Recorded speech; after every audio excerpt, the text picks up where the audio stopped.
안녕하세요. 저희는 법무부 자원봉사관 저스티스 서포터즈로 활동하고 있는 글로업 팀이라고 합니다. 우선 저희의 10월 활동 주제는 범죄 예방 정책이었고, 따라서 저희는 황희진 변호사님을 인터뷰로 섭외하였고, 우선 인터뷰에 응해주셔서 정말 감사하다는 말씀드리고 싶습니다. 네. 우선 간단한 자기소개와 현재 법무법인 한설의 변호사로서 어떤 일을 하고 계신지 간단히 소개 부탁드리겠습니다. 저는 법무법인 한설의 황희진 변호사라고 하고요. 변호사로서 다양한 활동들을 많이 하고 있는데 최근에는 제가 중점적으로 하고 있는 사건들은 노동 관련된 사건들, 그래서 회사나 근로자 측을 대리해서 노동 분쟁을 좀 해결해 드리는 역할을 좀 많이 하고 있고, 더불어서 요즘도 많이 했던 것 중 하나가 스토킹 피해자들을 대리해서 가해자에 대해서 고소를 하거나 아니면 피해자를 보호하는 방안들을 마련하는 일들을 좀 많이 하고 있습니다. 네, 감사합니다. 다음 질문으로 넘어가겠습니다. 현재 한국의 범죄 예방 정책에서 가장 큰 문제점은 무엇이며 개선할 수 있다면 어떤 부분을 개선할 수 있다고 생각하시는지 여쭤보고 싶습니다. 네, 사실 이런 부분을 제가 감히 말씀드리는 게 조금 좀 쉽지 않은 이야기이긴 한데, 그래도 개인적인 의견을 여쭤보시는 거니까 네. 그거에 대해서 생각을 해보자면은, 개인적인 생각으로는 범죄 예방 정책이나 전반적인 범죄에 대한 정책이 조금 사후적인 대응에 그치고 있는 점이 가장 좀 문제가 있다고 생각해요. 그리고 더불어서 범죄 예방과 관련해서 강제성이 존재하지 않는 경우가 너무 많아서 그 실효성이 과연 있나에 대한 문제점도 우리 전반적인 시민들 사이에서 아쉽게 생각하는 부분이라고 생각합니다. 이거를 해결하기 위해서는 여러 가지 측면들이 있을 것 같은데, 경찰, 검찰, 법원 등의 이제 사법기관뿐만이 아니라 다른 복지기관이라든지 다른 여러 가지 기관들이 조금 유기적으로 이거를 접근을 해서 통합적인 해결 방식이 나와야 된다고 하고, 그런 게 필요하다는 것을 생각을 해봤을 때는 현재 수준에서는 조금 미흡한 부분이 있다고 국민들이 여길 수밖에 없을 것 같아요. 그래서 개인적인 바람으로는 매우 어려운 일이기는 하지만 범죄 발생 자체를 사전에 좀 차단하는 정책이 필요할 것 같고, 그거에 대한 이제 여러 고민들이 필요할 것 같습니다. 네, 감사합니다. 다음 질문으로 넘어가겠습니다. 범죄 예방 정책에도 다양한 분야가 있을 것 같은데 변호사님이 생각하시기에 관심을 가지고 지켜보면 좋을 것 같은 부분이 특별히 있을까요? 아무래도 제가 서두에 말씀을 드렸던 것처럼 최근에 스토킹 피해자를 대리해서 사건을 처리한 것들이 좀 많이 있다 보니까 아무래도 스토킹 분야에서 정한 범죄 예방 정책에 대해서 관심이 좀 많이 가는 편이에요. 아무래도 또 스토킹이 사회적으로 문제가 된 지 다른 범죄들에 비해서는 비교적 최근이고, 스토킹 관련된 법률도 비교적 최근에 제정이 되었다 보니까 관련해서 여러 가지 정책들이 규정이 되어 있는 것들이 좀 많아서 예방적인 측면에서는 특히 좀 주목할 만하다고 생각이 듭니다. 다음 질문으로 넘어가겠습니다.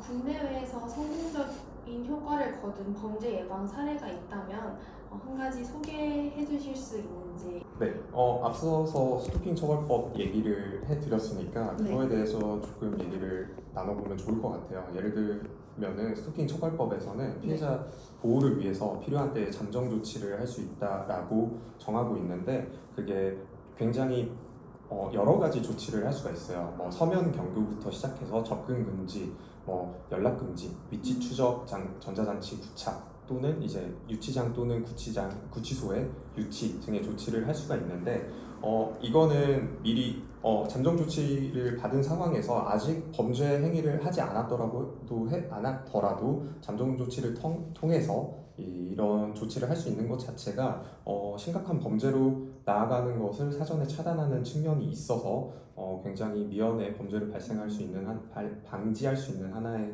방법이라고 생각을 하고, 또한 이제 스토킹 피해자로서 고소를 이 사실을 신고를 하게 되면은 경찰에서 스토킹 피해자들에게 경찰서에서 스마트워치를 지급해서 관련된 피해자 보호를 위해서 노력을 한다든지, 아니면은 피해자가 요구할 때에는 어떤 이제 피해자 주거 근처나 직장 근처에 경찰의 순찰을 좀 강화한다든지 등을 통해서 조금 여러 가지 방안으로 피해자를 보호하고 범죄를 예방하려는 노력들을 많이 하고 있어요. 그래서 이런 것들이 지금은 이제 시작한 지 몇 년 안 돼서 아직 미완성의 단계라고 해도 앞으로 이게 제도적인 보완이 계속 이루어지고 한다고 하면은 스토킹 예방에 있어서도 많은 도움이 될 것 같고, 이거를 참고해서 이후에 이제 다른 범죄 분야의 예방에도 좀 도움이 되지 않을까라고 생각을 하고 있습니다.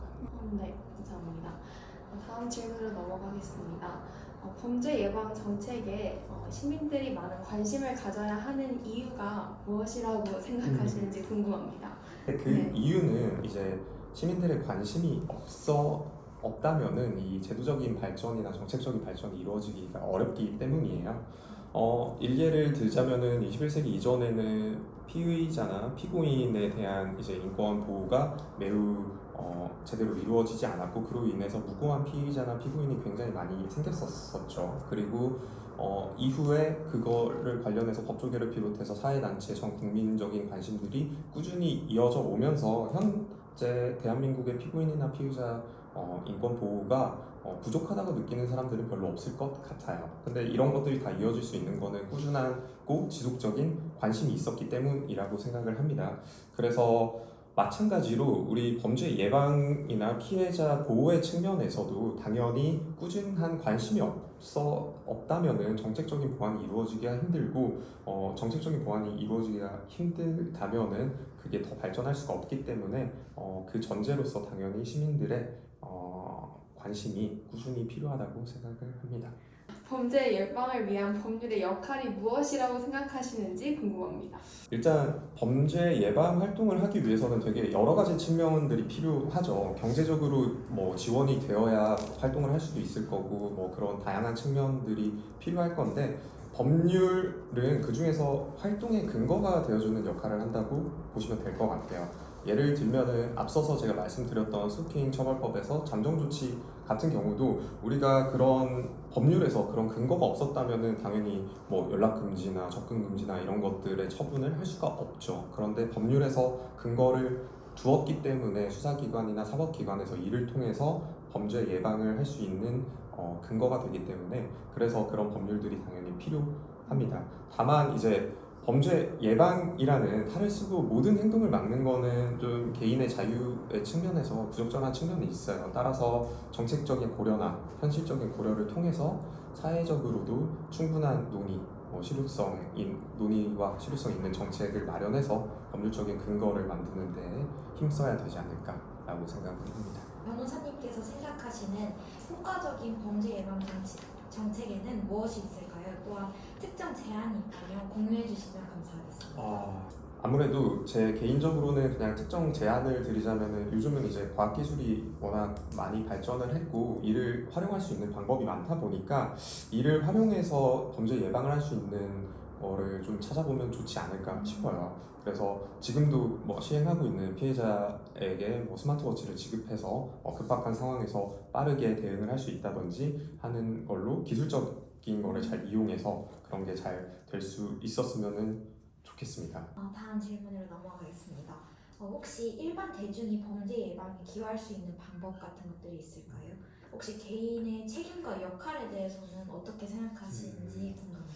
근데 저는 개인적으로는 당연히 범죄 예방이나 이런 부분에 대해서 개인의 역할과 책임이 굉장히 중요할 수도 있다고 생각은 하지만, 그것보다 더 우선되어야 될 거는 결국에는 우리 국가와 이제 사회가 이 정책적으로, 제도적으로 이런 것들을 개인에게 그런 것들을 할 수 있도록 도와주는 게 우선이라고 생각을 해서, 당연히 개인들이 이거를 잘 따라주고 본인의 역할을 200% 300% 해주면 매우 좋겠지만 개인에게 기댈 것은 아니라고 생각해요. 그래서 개인보다는 국가가 조금 더 노력을 하고 그거를 개인이 따라올 수 있도록 도와줘야 된다라고 생각을 하고, 그럼에도 불구하고 우리 개인들의 범죄 예방에 있어서의 역할을 생각을 해보면은, 첫 번째로는 개개인이 스스로 위법한 행위를 하지 않으려고 노력하는 것 자체가 제일 중요하지 않을까 싶어요. 그럼 모든 행동은 결국에는 내가 의식적으로 이런 문제가 있고 이런 문제를 해결해야지라는 의식만 가지고 있어도 굉장히 상당히 많은 문제점들이 없어질 수가 있기 때문에 그런 것들이 우선 선행이 되어야 될 것 같고, 두 번째로는 이 부분도 뭐 개인에게 모두 짐을 떠넘기기는 어려운 일이지만 개인들이 뭐 다른 타인들이 위험한 상황에 처하거나 아니면은 어려운 상황이 있었을 때 적극적으로 수사기관에 뭐 신고를 한다든지 이런 노력 정도를 해주면은 심각한 범죄로 나아가는 거를 방지를 해줄 수가 있을 것 같아서 그 부분이 조금 개인들이 노력을 해주시면은 좀 더 좋겠다라는 생각이 들 것 같습니다. 그 다음에 앞서도 말씀드렸지만 무엇보다 지속적으로 이 부분에 대해서 관심을 가져주는 것이 제일 중요한 것 같아요. 그런 관심을 가져주면은 그거에 대해서 우리 뭐 정치권이나 아니면은 정책적으로 보완이 될 수 있는 힘을 얻고 그 근거를 마련할 수 있기 때문에 제일 뭐 다른 게 힘들다면은 그냥 우선 이런 문제가 있고 이거에 대해서 우리가 관심을 꾸준히 갖고 제도적인 보완이 있을 수 있도록 노력을 해야겠구나라고 생각하는 것만으로도 매우 큰 도움이 된다고 생각합니다.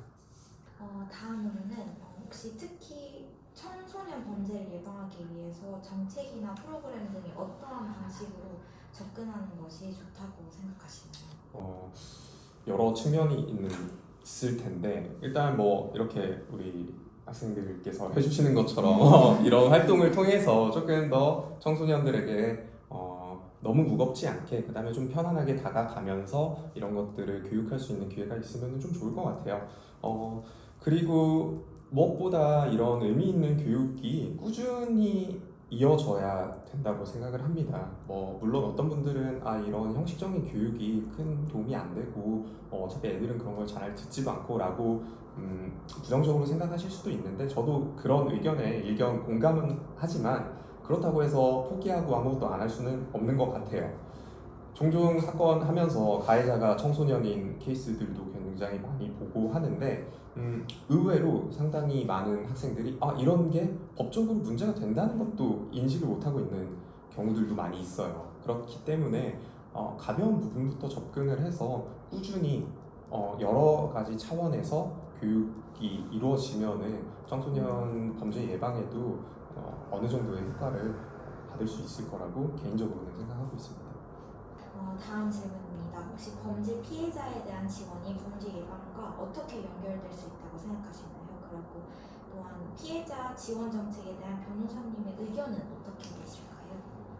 그러니까 일반적으로 피해자에 대한 지원이라고 생각하면 우리가 사후적인 대책이라고 생각하기가 쉬운 것 같아요. 물론 그런 측면이 있고 사후적으로 지원을 하는 것도 매우 중요하다 보니까 그것도 맞는 말이지만 근데 단순히 그렇게만 볼 것은 아니고 피해자들이 일반적으로 2차적인 피해에 쉽게 노출될 수 있다는 것을 고려하면은 피해자에 대한 지원 자체가 범죄 예방과 연결된 측면도 있다고 저는 생각을 해요. 예를 들면은 앞서 말씀드린 것처럼 피해자 보호에 대한 지원을 해서 스마트워치를 지급한다든지 이런 제도적인 지원을 해주면은 그로 인해서 추가적인 범죄에 노출했을 때 곧바로 경찰에 연락을 하든지 해서 도움을 받아서 범죄 예방을 할 수 있는 것도 있을 수가 있고요. 그 다음에 피해자 보호에 대해서 지원이 잘 이루어지고 정책적으로 보호가 잘 이루어지면은 피해자들이 그동안에는 내가 이거를 신고를 해도 오히려 더 힘든 상황이 올 거야 라고 부정적으로 포기를 하는 경우가 있었을 수도 있다고 한다면은 이제 이런 것들이 내가 신고를 하면은 이런 것들을 우리 국가에서 아니면 수사기관에서 잘 해결을 해주고 날 보호를 해줄 거야 라는 생각이 들게 만들면은 그런 것에 있어서 피해자들이 조금 더 자신들의 피해를 적극적으로 신고할 수 있게 될 거고, 그러면은 그동안에는 신고조차도 이루어지지 않았던 범죄 행위에 대해서 신고가 이루어져서 합당한 처벌을 받게 됨으로써 사회적 경각심도 더 올라갈 수 있고 이런 측면들이 있어서 피해자 보호 자체가 우리가 일반적으로 생각하기에는 사후적인 대응이라고 생각은 될 수 있지만 그런 것들을 유기적으로 생각을 해봤을 때는 그런 사후적인 대응조차도 범죄를 사전에 예방하는데 일정 부분 영향을 줄 수 있다라고 생각을 합니다. 피해자 지원 정책에 대해서도 생각을 해본다면은 제가 이제 정책적인 부분에 전문가는 아니기 때문에 올바른 답을 내기는 좀 어렵고 조심스러운데 개인적으로는 지금은 전반적으로 조금 단기적인 보호에 치중되어 있지 않나라는 개인적인 생각은 하고 있어요. 그래서 단기적인 보호나 지원에 그치지 않고 좀 중장기적으로 어떻게 피해자들을 보호하고 지원할 수 있는지에 대해서 한번 생각을 해보면은 좀 좋을 것 같습니다.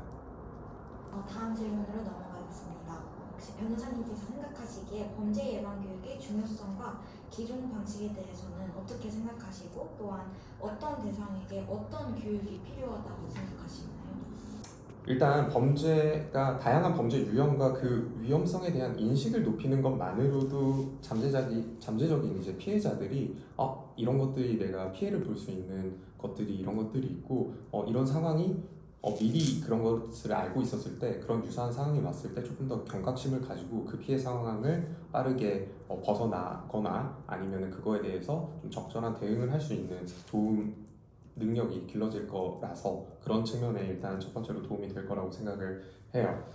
또한 범죄 예방 교육을 통해서 어떤 것들이 우리 사회에서 범죄로 규정되어 있고 어떤 행위를 내가 하지 않아야 되는지에 대해서 좀 명확하게 알 수 있다라는 것도 되게 유효한 지점이고 그거에 대한 경각심이 있는 것과 없는 것의 차이는 매우 크다고 생각을 합니다. 생각보다 법이 굉장히 복잡하고 너무 많기 때문에 일반인의 입장에서는 어떤 행위가 범죄가 되는지 모를 수도 있어요. 그런데 이런 교육을 사전에 잘 이루어지면은 내가 하는 내 생각에는 사소한 행위라고 생각했는데 이게 다 범죄가 될 수 있는 거구나 라고 생각을 하는 것만으로써 그 인식을 심어주는 것만으로써도 이제 범죄 행위를 나아가지 않도록 하는 효과가 있을 거라고 생각합니다. 이런 이제 교육들이 제도적으로 잘 이루어지고 범죄 예방에 도움이 된다면 당연히 사회적인 비용이 절감이 되겠죠. 범죄가 이루어지고 난 후에 그거를 수습하는 데는 어마어마한 비용이 드니까 그런 측면에서도 도움이 될 거고 범죄율 하락 등을 통해서 사회 전반적인 분위기도 좀 더 보다 안정성을 찾고 안전하게 이제 시민들이 느낄 수 있도록 될 것 같습니다. 다만 현재 교육은 너무 좀 형식적으로 이루어지는 측면이 있고 지속적으로 교육이 이루어지기가 좀 어려운 측면이 있는 것 같아요. 저만 해도 예를 들면은 이미 중고등학교를 졸업한 지가 너무 오래됐지만 그때에 이런 교육을 얼마나 받았나에 대해서 생각하면은 기억에 남는 것들이 별로 없는 것 같아요.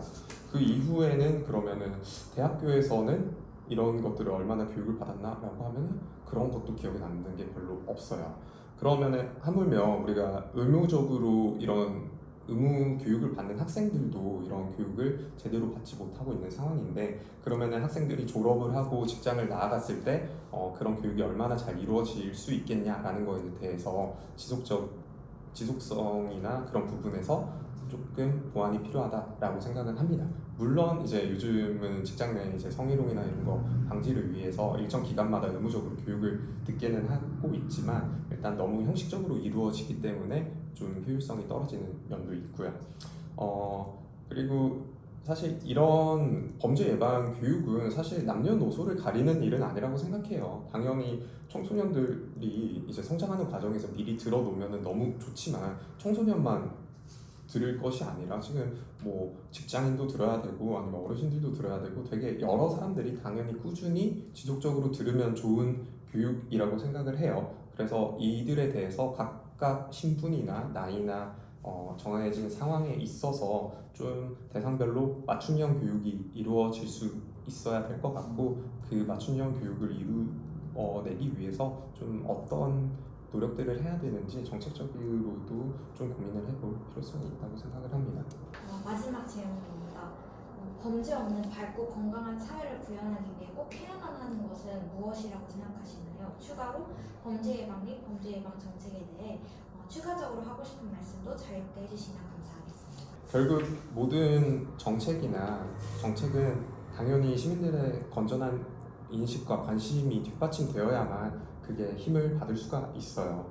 그렇기 때문에 범죄 관련 정책도 마찬가지입니다. 그래서 장기적으로 시민들이 이거에 대해서 관심을 갖고 문제점이 있다면 그거를 인식하고 끝없이 그에 대한 이제 비판을 하고 더 좋게 나아가야 된다는 의견을 제시를 해 주어야 추진력을 가지고 더 발전을 할 수 있는 부분이라고 생각합니다. 개인적으로는 범죄 예방이나 피해자 보호에 대한 국민적 인식이 근 몇 년 사이에 굉장히 많이 올라왔고 그로 인해서 제도적인 받침도 조금씩 좋아지고 있고 정책적인 측면도 조금씩 좋아지고 있다고 생각을 해요. 그렇다 보니까 이 관심이 계속 지속될 수 있도록 이거는 단순히 시민들만 노력해서 되는 건 아니고 법조계도 마찬가지고 정치권도 마찬가지고 이런 피해자 보호 측면에서 계속 노력을 하고 관심을 끊이지 않고 계속 가지고 갈 수 있도록 힘을 실어주는데 사회 전방위적으로